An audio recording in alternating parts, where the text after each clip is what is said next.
You know that smell? When your mom opens the spice cabinet, or when something's cooking and the whole house just fills up. That's not just a smell, that's history. That's love. That's stories that go back thousands of years. Today, we're opening that cabinet together. Cinnamon. Just say that word and something happens inside you, right? Maybe it's chai on a cold morning. Maybe it's something baking. Maybe it's your grandmother's kitchen. This spice is over 4,000 years old.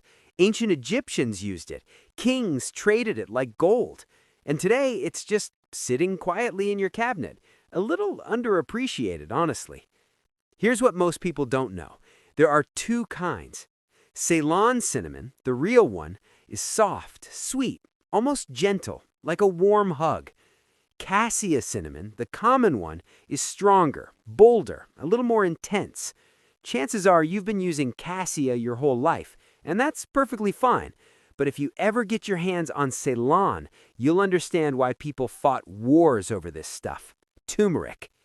If spices had personalities, turmeric would be that quiet person in the room who everyone underestimates until you actually talk to them.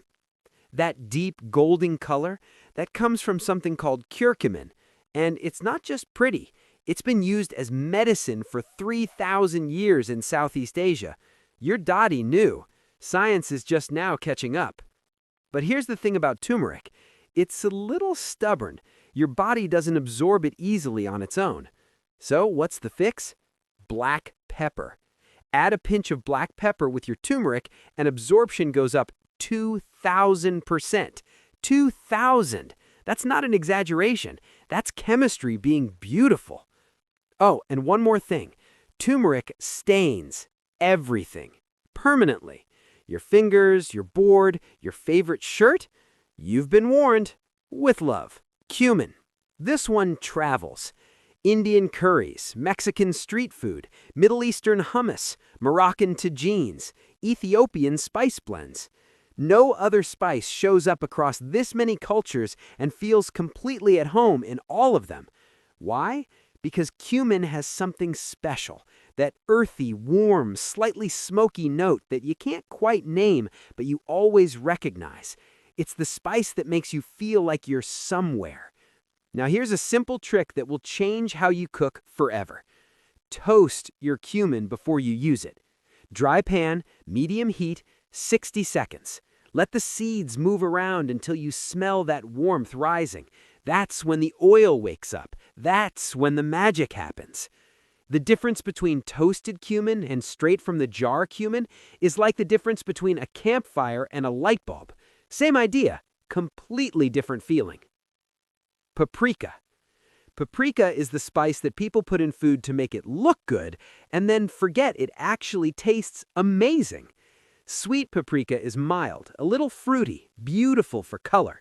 Hot paprika has a real kick to it. But smoked paprika? That one is in a whole different conversation. Smoked paprika, called pimentón in Spain, is made from peppers that are slowly dried over oak wood for weeks. Weeks! The smoke goes into every layer of that pepper. And when you use it in food, you get this deep, rich campfire warmth that no other spice can give you. 1 teaspoon of smoked paprika on roasted potatoes or eggs, and suddenly it tastes like someone spent hours on it. One thing though, never throw paprika into a hot, dry pan alone. It burns in seconds and turns bitter. Always add it to oil or liquid first. Respect the spice. Cardamom. This is the one. If you grew up in Southeast Asia or the Middle East, cardamom isn't just a spice, it's a feeling.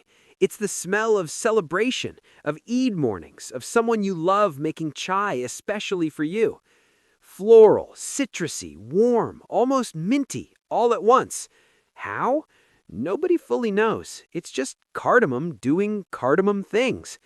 It's the third most expensive spice in the world after saffron and vanilla. And when you taste fresh cardamom, you understand completely.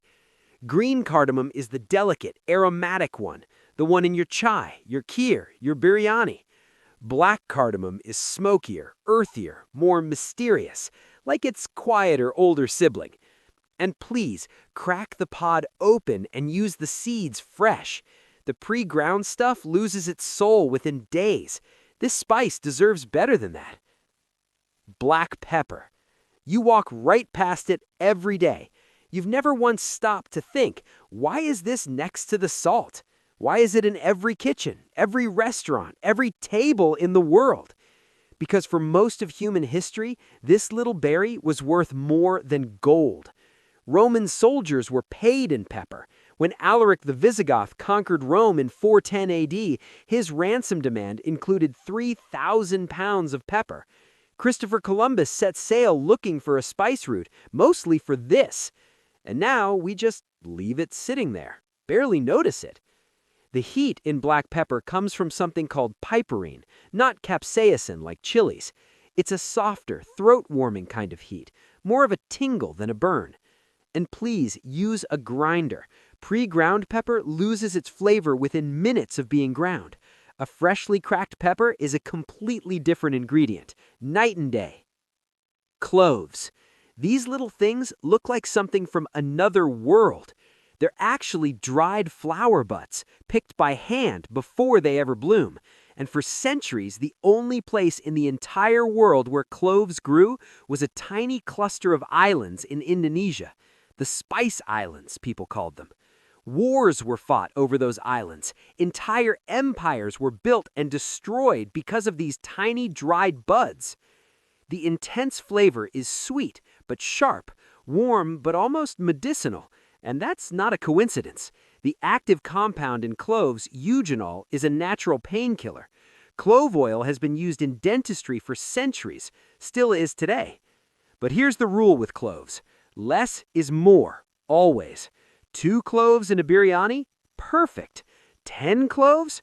You've made the whole dish taste like a pharmacy. 1 clove, taste, then decide. 7 spices, 7 stories. And every single one of them is sitting in a jar somewhere in your kitchen right now. Maybe a little dusty, maybe expired, maybe bought once for one recipe and never touched again. But now you know what they actually are, where they came from, what they've been through to get to your shelf. Cook with them differently. Be a little more intentional. Toast your cumin, crack your cardamom, reach for the smoked paprika on a Tuesday night and watch what happens to your eggs. Food tastes better when you understand it, and it tastes even better when it's made with a little love. If you want me to go deeper on any of these, origin stories, spice blends, how different cuisines use them, drop it in the comments. I read every single one. Subscribe if you're new. New video every week. And I'll see you in the next one.